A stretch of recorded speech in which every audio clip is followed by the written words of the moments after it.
Walk into almost any kitchen in America and look at the appliances. A refrigerator, a washing machine, a dishwasher, Whirlpool, LG, Samsung, GE, different brands, different colors, different price tags. It looks like a competitive market. But the structure behind those machines is far simpler than it appears. Your washing machine knows when you replace a part, and if the manufacturer does not approve the part, the machine shuts itself down. Not because the repair failed, because you repaired it without permission. In 1986, the average American appliance lasted 23 years. Today, that number is closer to 7. Local repair shops are disappearing, repair prices are climbing faster than inflation, and products that once lasted decades now fail within a single warranty cycle. This is not an accident, it is a business model. Tonight, we expose how corporations engineered the collapse of independent repair, and why owning something no longer means you control it. Chapter 2. The world before disposable machines. To understand how that happened, we have to go back to the 1970s. Your grandfather's refrigerator could last 30 years, not because old machines were magical, because they were designed to be repaired. Diagrams were glued inside the cabinet. Parts were standardized across brands. Independent mechanics could fix almost anything with a screwdriver, a multimeter, and a service manual. The economy of that era profited from durability. A General Electric refrigerator sold in 1972 was an asset. The company stood behind it for decades because reputation depended on longevity. Then something changed. By the late 1990s, the modern appliance economy stopped profiting from durability. It started profiting from replacement. Products were redesigned to fail faster, cost more to repair, and push consumers into buying again. And when local repair shops disappeared, corporations gained total control over the entire life cycle of the product.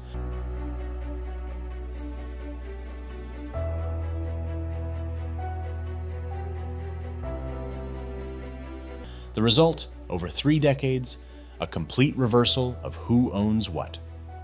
Chapter 3. The Information Embargo. In the 1980s, repair manuals came inside the machine. In the 2010s, manufacturers began technical information behind subscription systems costing thousands of dollars per year.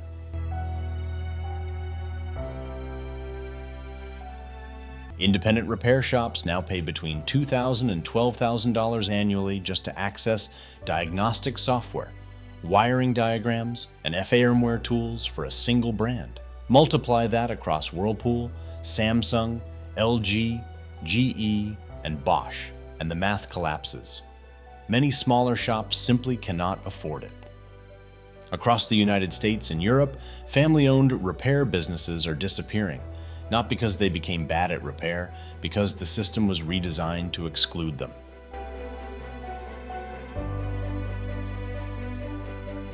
This is the foundation of what advocates now call the right to repair movement.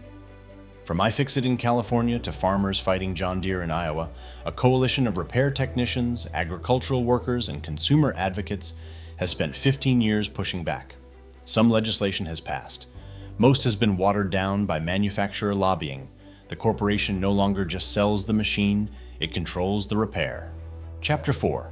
Parts Pairing, where ownership died. But here's where the system becomes interesting. $40 billion, unnecessary replacements per year. When a modern appliance detects a replacement part, it checks for a hidden digital authorization code. If the code does not match, the machine refuses to operate.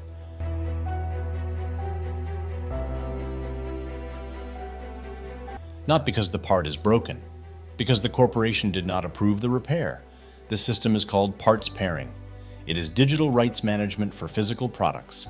Apple pioneered the technique on smartphones. John Deere extended it to tractors. And by the early 2020s, parts pairing was spreading into washing machines, refrigerators, and ovens. Even if you legally own the machine, the software decides whether you are allowed to repair it. And that difference cost American consumers an estimated $40 billion in unnecessary replacements last year alone. Once software controls repair, ownership becomes temporary. You no longer own a refrigerator, you operate one, under conditions the manufacturer can rewrite at any time. Chapter 5. The Human Cost.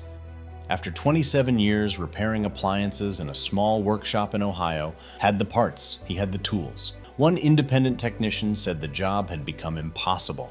He could still fix the machines. He had the parts, but he could no longer access the software. He had the tools, he had the experience, but he could no longer access the software, the authorization systems, or the manufacturer credentials required to complete the repair, so he closed his shop. He is not alone. The Bureau of Labor Statistics shows the number of independent appliance repair technicians in the United States has fallen by roughly 40% since 2010. Meanwhile, corporate service divisions inside Whirlpool, LG, and Samsung have expanded. The independent craftsman did not lose to better technology. He lost to a system designed to remove him. Chapter 6: The Monopoly Machine. As many of you pointed out in the comments of our last investigation, the exact same internal component is often sold under multiple brands at radically different prices.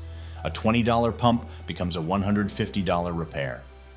A simple sensor becomes a mandatory full system replacement. A control board that costs $18 to manufacture is billed at $412, and when independent competition disappears, corporations can charge almost anything they want. They no longer profit only when they sell you the machine. They profit every time it breaks. They profit when you cannot fix it. They profit when you give up and buy a new one. The broken product is no longer a failure of the business model. It is the business model. Chapter 7: The future they are building. The future being engineered around you is clear. A world where products are locked, where repairs are restricted, where ownership slowly dissolves into a permanent subscription.